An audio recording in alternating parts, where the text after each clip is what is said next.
You know what? Since you mentioned Matthew there, let me ask this last question then, and then we can kind of wrap up. I've been reading through James Edwards's Pillar New Testament commentary on Luke, and he mentions a source that he calls the Hebrew Gospel, or the Hmm. Gospel that is written in Hebrew, which is also, he says, referenced by at least a dozen early church fathers. Um, now, um, one source theory is that Matthew, the same author of the Greek Gospel of Matthew, also wrote, before he wrote the Greek version, had wrote a version in Hebrew, and then wrote his gospel in the Greek. Now, I don't think that Edwards is making a determination about who wrote this Hebrew gospel. Maybe it's Matthew, maybe it was somebody else. But I mean, but what his reason for arguing that there was a Hebrew gospel is that there's all these Hebraisms or Semiticisms in the Gospel of Luke, in Luke Acts, Hmm. actually. Hmm. So I don't know if you've heard much about that, but I mean, would you have anything to add to that or say about that theory, that source theory? Yeah, I would say he's probably being liberal on saying that there are that many early church fathers who refer to Hebraic Matthew. I He think, says it doesn't specifically, but I don't know. He doesn't say which one. He doesn't lay it out which ones, but he does say a dozen. But yeah, okay, go ahead. yes. So I think, like, specifically Papias, who we've mentioned already, Mhm. it mentions it, and I think anybody else who mentions it is probably drawing on from the testimony of Papias. And even then, Papias says that the collections of the sayings of Jesus were written down, and he has this phrase in the Hebrew dialect, and each interpreted them as well as he could, which is Right. the quote from Eusebius ascribed to Papias. And I would actually interpret that as not that Matthew wrote in Hebrew, but that he wrote in a Hebrew way, in the same way that I just highlighted before, is that it's a very Hebrew type gospel. And so this phrase that he wrote in the Hebrew dialect can just as well be translated, he wrote in a very Hebrew style. And I think that Mhm. is true of Matthew. In fact, I think Matthew is purposefully both A, writing scripture. I think Matthew thinks he's writing scripture, and B, I think he thinks he's writing Hebrew narrative and that he's finishing the book of Chronicles, whereas Chronicles finishes the Davidic expectation and is the last book of the Jewish Tanakh. I think just as Chronicles starts with the genealogy, Matthew starts with the genealogy and traces Jesus directly to David. And I think that's what he's doing. And then when Papias sees that and says, oh, well, Matthew's writing in a very Hebrew way, I think that fits Okay. perfectly, more so than if he's actually writing in Hebrew, because A, we don't have any evidence for a Hebrew gospel, never mind a Hebrew gospel of Matthew. They're all in Greek. And I see no indication that anything in Matthew is translation Greek. And we can pick out Well, translation Greek. with regards to Edwards, he's positing a Hebrew gospel because of Luke's gospel, because he says there's this abundance of Semitisms and Hebraisms in Luke, not in Sure. Matthew. So that's why I think he's saying there. He's arguing there was a Hebrew gospel that Luke drew from. Whether or not it was Matthew who wrote it, I think Edwards is staying agnostic, but he's just saying that he does believe there was a Hebrew gospel story prior that Luke drew from. So that would have been at least earlier than Luke. But I don't know. Maybe you haven't. I Um, mean, it's hypothetical. It's not impossible, but I just don't think it's yeah. probable. I don't think Okay. it's probable because I think it would be far more likely that it was written in Aramaic than it would be written in Hebrew, for the kind of linguistic um like notoriety of the time of what languages were actually being spoken and utilized. I think it's very unlikely that it would have been in Hebrew. I think the Hebraicisms are probably a result of the fact that someone like Luke is a Greek and he's writing and he knows that he's going to have both a Greek and a Jewish audience. And so he is making sure that he is translating and he's synthesizing for his audience, who will be a combination of Greeks and Jews, in a way that will make sense both for the Jews and for the Greeks, and be both understandable and palatable for both audiences. I think. Well, and if he's bilingual, Yep. he could be thinking in both languages as Yeah. he's writing, I suppose. I don't know. Yeah, and I mean Matthew, I think is written in. So you would say just for I'm just want to get your.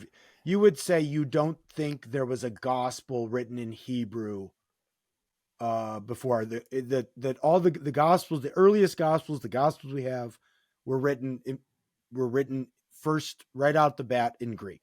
Unanimously, I think I would say that. Yeah. I don't see anything to the contrary. And I think actually, particularly with Matthew, I would say we actually have evidence of verbatim statements from Jesus that Jesus spoke in Greek.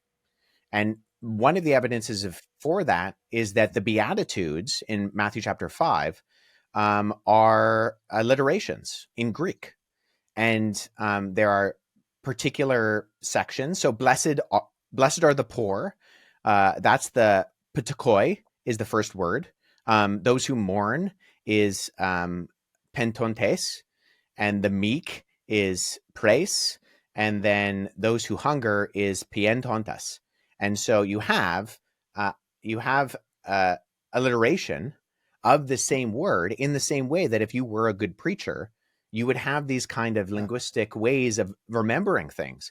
And so in English, it's like, oh, blessed are the poor, those who mourn, the meek, those who hunger. But in Greek, there's a style to it that is almost like poetic. And so I think, particularly because Jesus is giving that sermon not far from the Decapolis, which is a unanimously Greek-speaking area, that Jesus knows that there's going to be a lot of Greeks in the audience. He's going to give this in Greek because both of his Greek and Jewish audiences are going to be able to understand him. And he's doing it in a way that is full of linguistic tools that a good preacher today would utilize as well to help his audience remember what he's saying. So I actually think we have verbatim statements of Greek within the Gospel of Matthew that Jesus spoke in Greek. No, that's a good point, because boy, I feel really ignorant now, because I don't know. I hadn't thought so much about Jesus speaking in Greek that much, because it's always kind of said, well, Jesus would have spoke Aramaic, so he must have done everything in Aramaic. But what if Jesus was doing a lot of his sermons, especially his very public sermons, in Greek? And so therefore it's not really a translation. Well, if you want to reach a lot of people. Yeah. Well, of course, right. And dialects can really vary culturally as well. So you use the lingua franca, you use the common language. Koine was the lingua franca. Yeah. Same thing with writing a gospel in Hebrew. One of the problems with that is it's never going to be a bestseller, right? You've limited your audience. Papyrus was not easily obtained either. Writing, 25,000 words or what have you, it's a task, and it's expensive in those days. It's really a lot of, so you would want to put some, if you're going to go to all that effort and all that time, you're going to want to put something down that's going to reach a broad audience and be understood much more broadly. I mean, I can imagine that there are fingerprints of Hebrew throughout the Gospels because they're Hebrew writers and they're living in the Hebrew age, and we do the same thing. We get Americanisms, that we don't even have conscious knowledge that we're doing when we're putting stuff together. But that's just because, it comes from our cultural milieu. Well, Wes, would Hebrew, like official Hebrew, would that have been fairly exclusive at the time? I mean, would that have been more reserved for the upper class or just the religious class? It was like Latin was in the last century. It was a formal language, but everybody spoke Aramaic, colloquially, or Greek. Okay. Yeah, so this is a debated issue, but I think the consensus is, and I would agree with it, that Hebrew was largely relegated to an ecclesiastical language within the Jewish community, that it certainly wasn't unknown in the way that Latin became in the Middle Ages. It would have been used pretty frequently, and you would have gone to the synagogues and heard Hebrew spoken and even taught in Hebrew. Torah read in pretty Hebrew, right? Yeah, pretty frequently. But this was such a multi-linguistic age that you would have been speaking. I mean, ever since the Babylonian exile, you would have been speaking Aramaic. But Greek had become so prolific and actually had incorporated into the Jewish language so much that, in the aftermath of the Maccabean revolt, you have Jewish and Greek names being used, right? So you have, Right. you Everybody's got their Jewish name, and then they got, Saul, Paul, and everybody's got a Greek or Latin name as well. Yeah, and although it's often claimed that the 10 disciples held Hebrew Aramaic names, that's not entirely true. Hebrew names can end in any letter, but Greek words and names can really only end in the vowel sounds N, S, or R. So if you look at the given names, say in Matthew chapter 10, verses 2-4, where you have the disciples listed, apart from the two Simons, all the rest of the names end with the Greek S. So that doesn't necessarily mean that names like Thomas, Bartimaeus, or James, Jacobos, right, are Greek, but it does mean they are presented in nativized, or that they're at least nativized with Greek terminations. So it was not uncommon to adopt the Hebrew Old Testament names like Jacob and then Greekize them into Jacobos, which is exactly what we see. Or Miriam, Hebrew, Maria, Greek. We see these kind of used back and forth within. And we even have examples of like Bar, which is Aramaic for son of, with Timaeus, which is the name of one of Plato's characters. So Bartimaeus is a combination Aramaic Greek name. So that's how prolific these things were.